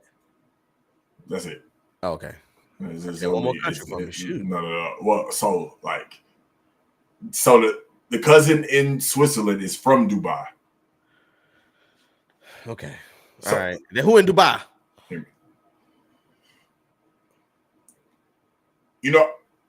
all of them are cousins, right? Okay, But that's okay. all of them I know what you. I think I know what you you're know what I'm thinking. saying. I think I know what you're trying to do here. Yeah, I think I know what you're saying. I'll say like the mom is like a second cousin. The mom is like a second cousin, right? And then the kids are the extent of the cousins. Family stuff. Family. So everybody cousins. Explain. They all cousins though. Where did everybody originate? So the mom originated in America. Okay. She married somebody who is from Dubai. Okay. Moved to Dubai. They had a family. All of the kids were born in Dubai. Right? All the kids, there's 3 of them. All 3 kids were born in Dubai. The oldest is in Switzerland with her wife. The middle one is in the Austin area with her husband and 2 kids. And then the youngest, I believe, are their first cousins. See. And the youngest, I believe, is still in Dubai. Correct me if I'm wrong, Kate. I believe the youngest is in Dubai. Second cousin, Dubai cousin's daughters. Got it. So the mom is the first cousin. The daughters are the second cousins. There you go. But it's nice to have them people everywhere because the youngest is in Dubai. Yes, you can go and visit and got family there. So you're not necessarily ever alone. I mean, that's what made Switzerland great. Like we were able to venture out where they're from, where they live at. We're able to venture out for free, essentially. Like we had a place to stay for free. We were able to learn about the city for free. We were able to travel for free. Like they made it easier. So that's what made going to Zurich so dope, because family was there. So, but yeah, she do got yeah. But Dubai and Switzerland is it. Everybody else is here. Gotcha. Yeah. Oh well. You know, I'm glad, Caitlin, you across the world. You know, I hit you up when I get to Dubai, so I know who I need to look for out there. I just need the plug. Ain't no plugs in Dubai. Ain't no plugs in Dubai. It's too strict. Yeah, I need who on the who. I want to go to Dubai and hit some hookah. I think the only way you gonna be able ayahuasca in there. The only way you gonna be plugged in Dubai is if you're a person of super prominence. You know what I'm saying? Yeah, that's not. Yeah, you got to be A-list celebrity in the world. Yeah. Not like Dubai, like A-list in Dubai. Or you need to know the Sheik. Yeah. They be pulling up in gold Rolls Royces or something. Oh yeah. You do that. I mean, you know what I'm saying. The Sheik be like, "My home is me. My home is your home. Take whatever car you want." Yeah. See. Yeah, you need to get in with that, with the Sheik. Yeah, I ain't getting in with them. But what's up? Real quick. So we're really quick thought. Then I got a question for you. All right. Really quick thought. Aaron Rodgers. Doing. I got put right here. Aaron Rodgers doing side missions now. Very much the former MVP could be the next VP. So I seen this news happened yesterday that Aaron Rodgers was on the short list of Robert F. Kennedy's independent presidential campaign. So for those who don't know, Robert F. Kennedy is going to run for president as an independent against the now battle is Trump versus Biden. That's where we at now. We'll talk about that another time. But that's the battle right now. Trump versus Biden. Okay. Mm-hmm. And now Robert F. Kennedy is going to enter himself into the race as a independent. Mm-hmm. All right. So on his short list of vice presidents, Aaron Rodgers. Yes, that's it, folks. Aaron Rodgers, one-time Super Bowl champion. Never no time going back to Super Bowl. Never no time going back. 3 or 4-time MVP. I don't know Aaron Rodgers' accolades, but the guy's great. He's amazing. Aaron Rodgers used to call him a bad. I mean, Stephen A. Smith used to call him a bad man. You know, Aaron Rodgers is that dude. Yes. You know. But last year, before he went to the Jets, was it before that last year in Green Bay? Maybe last year or the year before. I think it was the year before because I don't think he had. Yeah, it was the year before. He was trying to be the host of Jeopardy. I didn't know that. I knew he was doing a bunch of side missions. I didn't know he was trying to be the host. He was trying. Yeah, I think he almost got picked. Like he was about to be the host of Jeopardy. They ended up when I'm sorry, I don't know his name, but when the one passed away. Alex Trebek. Thank you, Alex Trebek. Yes, he was going to replace him on Jeopardy. He did a couple episodes of the host of Jeopardy. So he didn't get that gig. So then he went and played his. I think my timeline could be up, but I think that was his final season in Green Bay because I don't remember that being a part of the offseason for New York. So then he gets to New York. We can find it out. Okay, while you look, then 2 years later, now we finally trying to be vice president too. Now you can Aaron, you gotta focus on football at some point. You didn't pop your Achilles on the fourth play of the year, 2021. So yeah.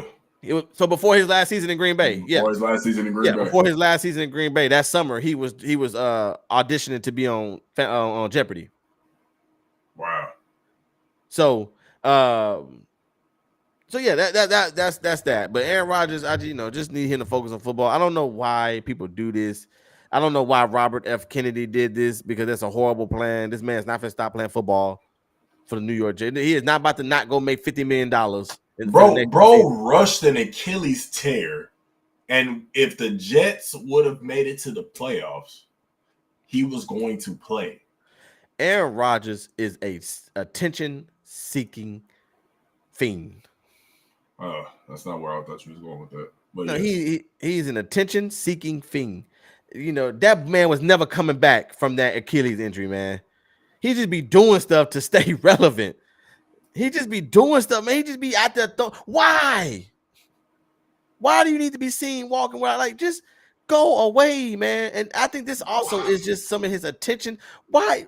What did we need to know? Why are you on this man's list? When this man, I feel like in order for him to be on the list, he had to have asked you. There ain't no way that man, you have to have conversation. Ain't no way you just went up there and did that. What you got? Why is Jesse Ventura also on Robert F. Kennedy's list as a VP? Because Robert F. Kennedy is a clown. Bro, you got Aaron Rodgers and Jesse Ventura, an NFL quarterback and a former professional wrestler. He should go get Kane. Might as well. You should go get. I think Kane would be a great vice president. Kane or Undertaker or Steve Austin. Who else could? I don't know who else. Stone Cold for VP. Get the big heads. Austin Stone Cold VP is wild. But and that's the bottom line because Stone Cold says so. Shout out to WWE, man, getting a lot of traction these last. Shout out to Ross. I'm about to say, hey man, we just go ahead. Quick, hold on. Where is it at? Shout out to Ross in the clutch. Quick thoughts, man. Shout out to Ross in the clutch, dog. I truly believe I haven't been following wrestling since I was young, like 8, 9 years old, right? But following in the clutch, following Ross, following Doe, they really, I feel like they really have the wrestling content creation. They're one of the few that have the whole wrestling content creators that whole circle in a strong chokehold. And they're doing absolutely incredible things in that realm, man. So I personally just want to take the time out to shout them out because, I mean, I'm not going to say I'm fully invested all the way, but I've just been starting to dabble back into wrestling because of those two gentlemen, man. So shout out to them, man. Shout out to In the Clutch because they doing some incredible things on the wrestling standpoint and the content creation realm, man. Nah, facts. Shout out to them. Shout out to WWE though for doing what they're doing. Shout out to The Rock for saving it again. I did see that. Yeah, shout out to The Rock for saving it as he always does. But yeah, so that's it. Usually that's what people do when they're doing side missions. They go on WWE. They don't run for vice president. Nah. You remember when Shaq started doing side missions? What did he do?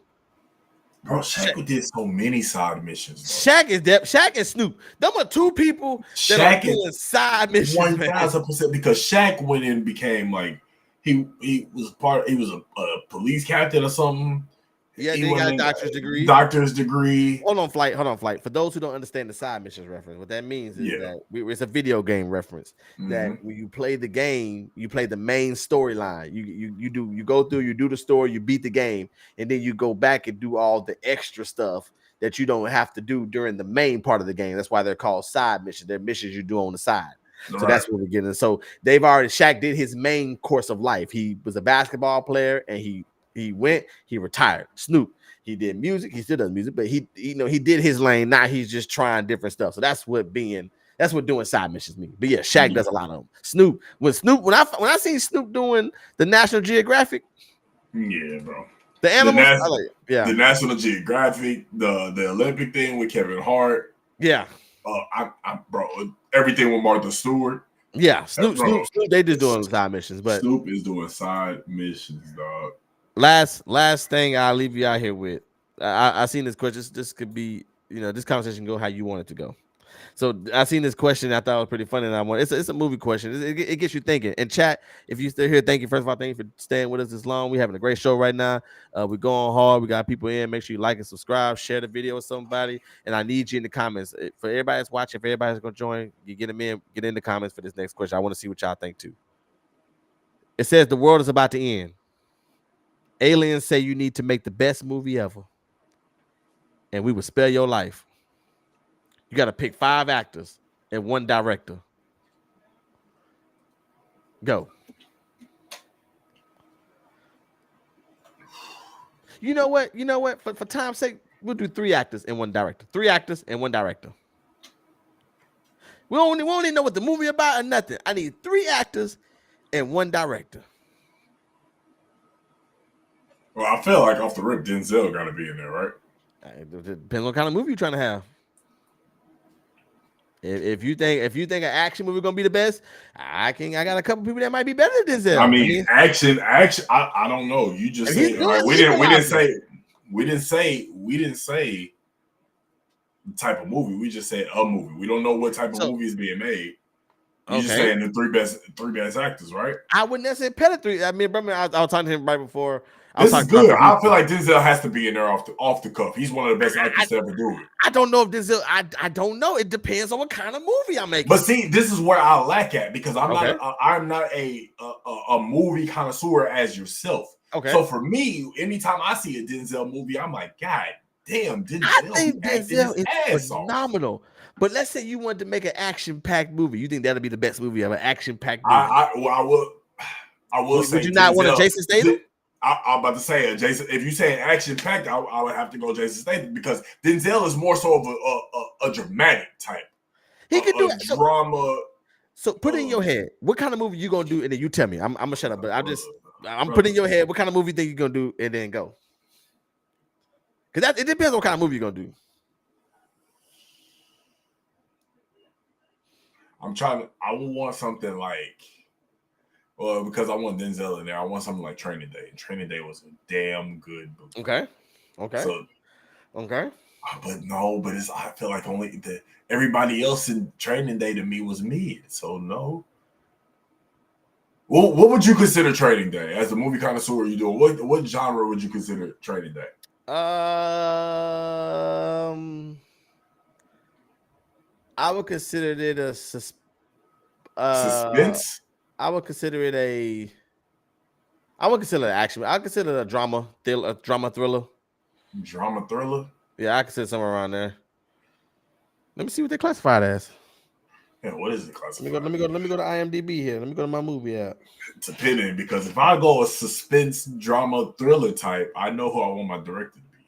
Who you? Come on, give me something. If I go with suspense drama thriller. Oh, first off, well, because I got another actor in mind because of how he played in a certain movie. I got to see what movie that was or what the genre was called. Okay, really interesting. What? Okay, so for my director, who did Get Out and Peel. That's all I want. Suspense thriller type of vibe. That's a good one. You on something? The aliens, they holding their gun right now. So I go with him with a suspense thriller type of vibe. What was Training Day talking about? I didn't see. It didn't say what kind of movie. I'll figure it out right now. But I'm thinking it was thriller, so Denzel. Okay, so yeah. I'll say I don't necessarily know, but just how he played in that one movie, man. I got Peele as a director, Denzel as my actor. I'm trying to figure out if the majority of his movies is the same, but I don't think it is. I guess you qualify. Denzel. This is tough, bro. This is a great question. This is tough. Peele. I like Peele. I like Peele as your director because you can go a couple different ways with that. You can go a couple different ways. I'm just going off of it's just tough because now I gotta see what type of thriller or suspense movie I want it to be.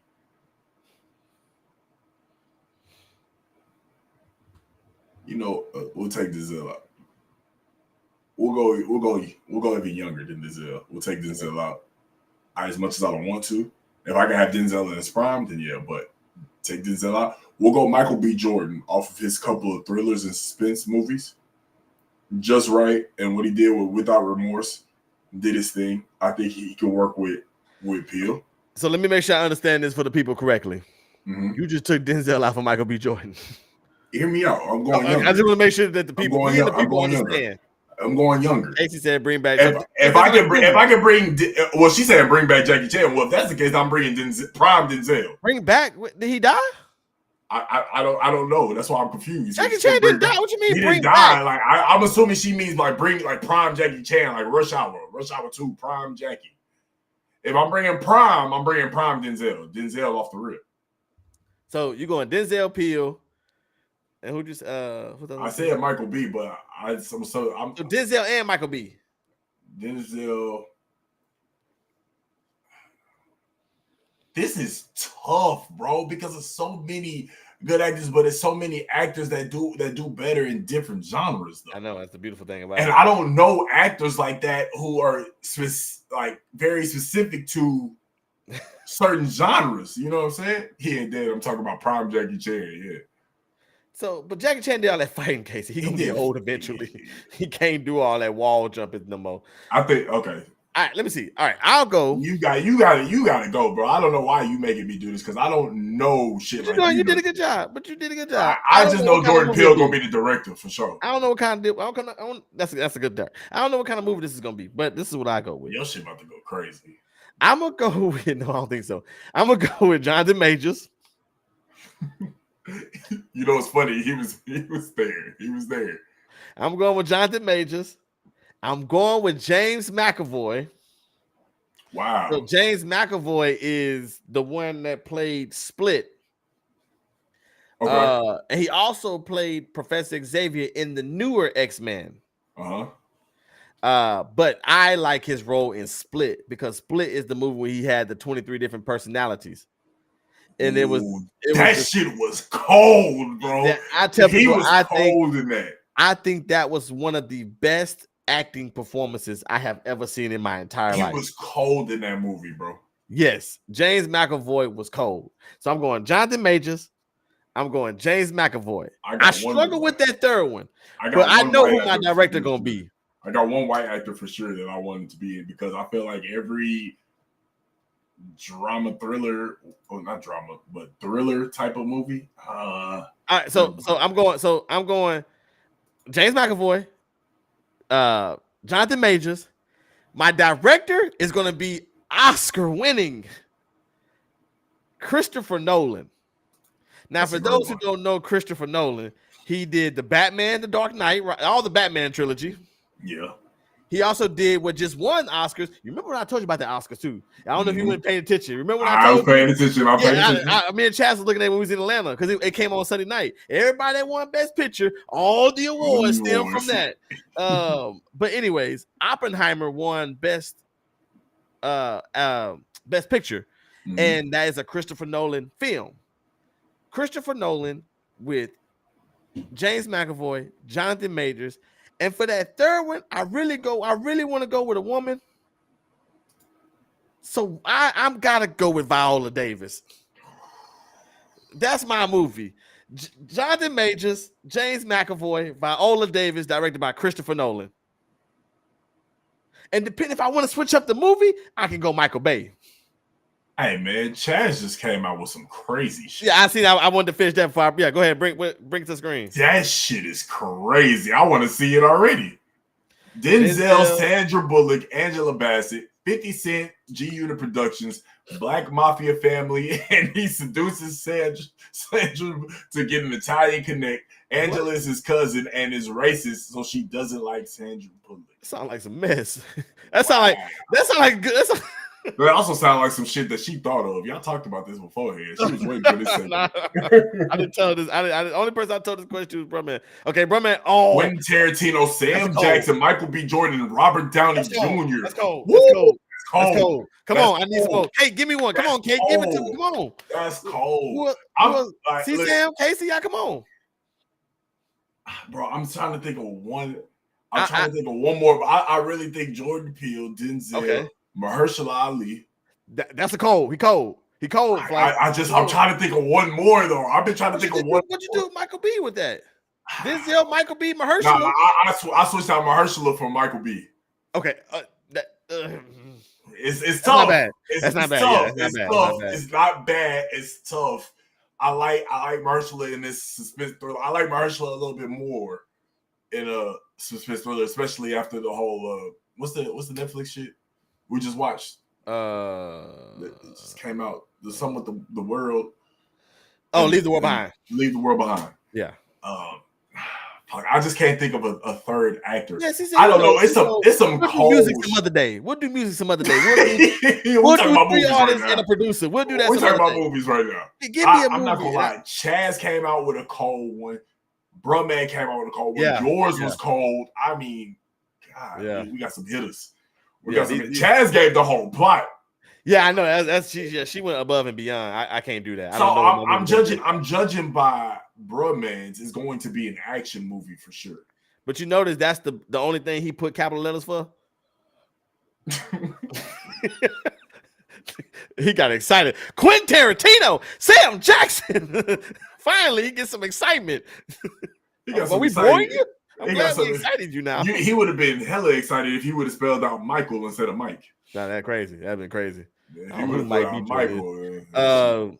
Robert, all jokes aside, that's cold. That's a cold lineup. That's cold. I'm not gonna lie to you. That's a cold. That's lineup. cold. I'm surprised nobody said Will Smith. Yeah. I'm surprised nobody went Will Smith. Will Smith was definitely. I thought Will. Side note. Since we're talking about this, I thought about Chris Evans too. Because I was thinking about Avengers. I also thought about Scarlett Johansson. I feel like she played her ass. Scarlett Cole too. She cold as fuck. Yeah, she's not just Black Widow. No, she's not just Black Widow. I honestly think I might put her as the third actor as far as a suspense thriller because I feel like she could play that thriller role. That'd be so. You have. I would have Scarlett, Mahershala, Denzel, and Peele as a director.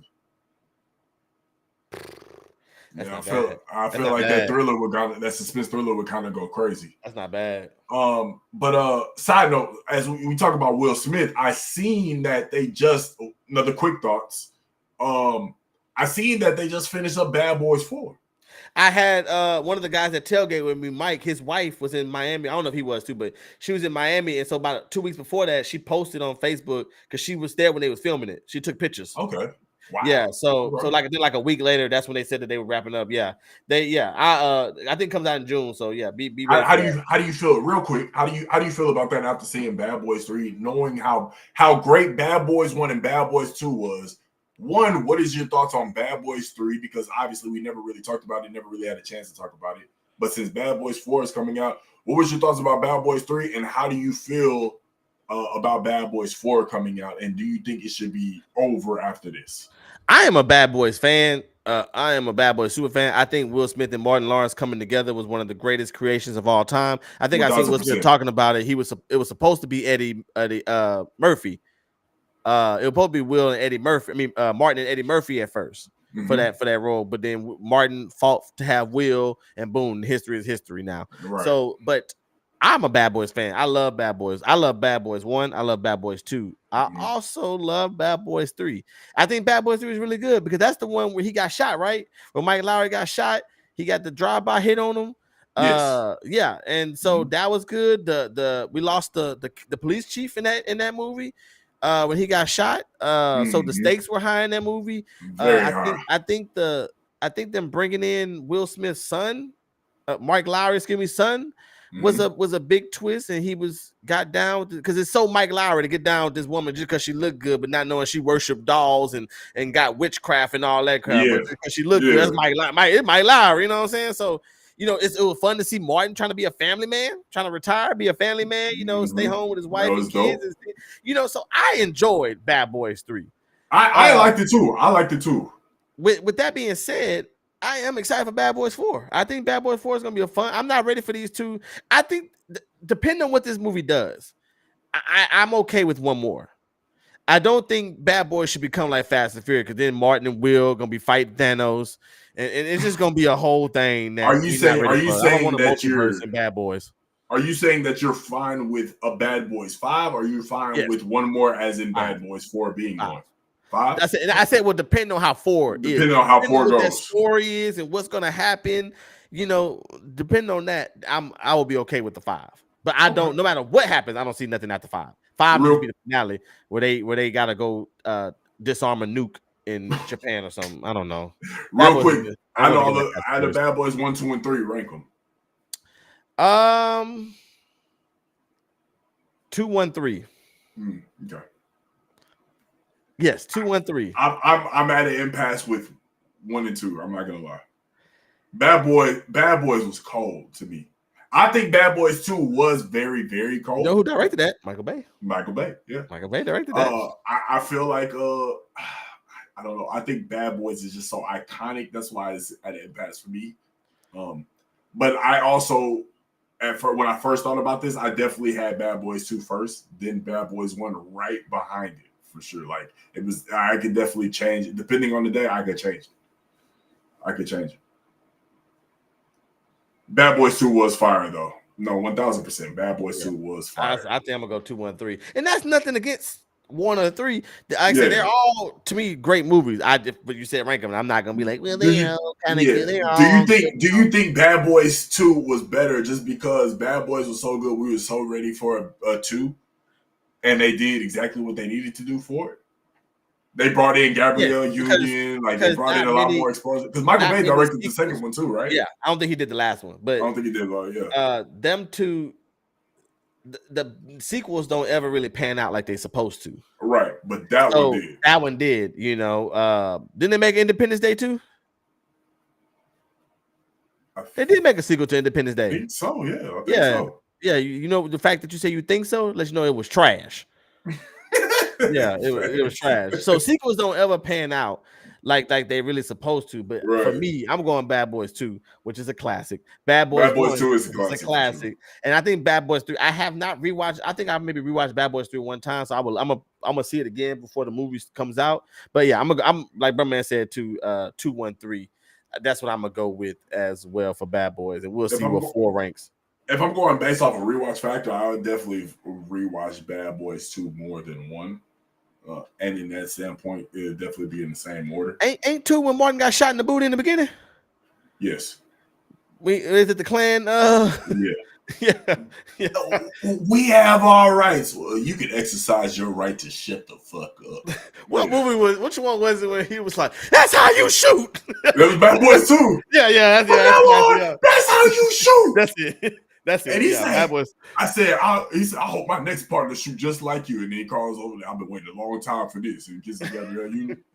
And then there's a whole bunch of land with mines and everything. Yeah. Great movie. Yeah, I'm going, but like I said, I am excited. Shout out to Will Smith, shout out to Martin. I'm excited for Bad Boys 2. Of course, Bad Boys 4, excuse me. I'm gonna do a review when that comes out. That mug gonna be lit. I'm definitely ready for that. Can't wait for it to come out, man. We got a lot. I mean, it's a lot of stuff coming out, man. That's gonna, hopefully I get my movie part up. But we got Nelly. Nelly did do the Shake Your Tail Feather for Bad Boys 2. So the soundtrack. Was Bad Boys 2 go hard. Yeah, Bad Boys 2. The soundtrack for it was crazy. We got Godzilla and Kong. It's coming out in a couple weeks, I think. Yeah. And then Planet of the Apes is coming out. Deadpool is getting ready to come out. Bad Boys 4 is coming out. Avatar comes out later on. So it's gonna be a lot of fun stuff, man. X-Men 97 is about to drop on Disney Plus here soon. So it's just a lot of good movie and TV show content coming out. So yeah, I'm excited to talk about 1,000%. It's gonna be a great ride for sure. Great ride. I'm excited. I'm excited for sure. But yeah, man. Anything else? No, just I'll be prepared next time I go to Atlanta. Yeah, absolutely. Be prepared. Chaz, she gonna have to make sure that she get equipped to fight because she was definitely ready to box a masseuse. Just didn't talk. All we had a simple conversation would have fixed it. Man, all you had to do was ask a question. Are you all right? Yes. Hey, this has been another great episode 74 of the Don't Catch Me podcast. Thank y'all for kicking it with us for 2 hours, man. It's been a lot of fun, a lot of conversation. This was a heavy episode. There's a lot of information that got dropped. I think we talked about 8 different things, which is fun though. So many. So I love the quick thought segments that we will have to get on there. But yeah, don't forget to like and subscribe so you don't miss when we go live. I think we're back on schedule next Tuesday, I believe. Yes. Next Tuesday. I'll be back at the setup on Tuesday for sure. Okay, so we'll be back at the setup. So we're gonna have a good time with that. So y'all make sure y'all tune in next week. Make sure y'all don't forget to like and comment on the shorts as well that y'all seeing, man. YouTube, we're doing pretty well. We're gaining subscribers almost daily, it seems like as long as the content's getting posted. So we appreciate y'all for kicking it with us for so long, and I'm really glad y'all enjoyed yourselves. I seen that, bro, man, but that's why you need to get your laptop and your stuff so we can talk about it on the Don't Cancel Me or my movie opinions and reviews. So you need to get ready for that, bro, man. Yeah, bro, man, get right. We can talk about stuff like that. That's an extension. Get right. Yeah, we're trying to do that. But yeah, that's it. LOL. Yeah. And he look, he trying to add some personality to the last word. Look, you see he put bigger. Look, he getting creative. Bad Boy 2 was a bigger album as well, Nelly. Look, writer and director of X-Men 97 got fired. Like, come on, man. Like, yeah, man. You gotta take us out of here, man. No, don't pick and choose, man. As always, we appreciate y'all tuning in, man. Like Rail said, please make sure that you like, comment, and subscribe. Make sure that you ring the bell to be notified whenever we go live, whenever we drop a video, or whenever we drop a short on our page.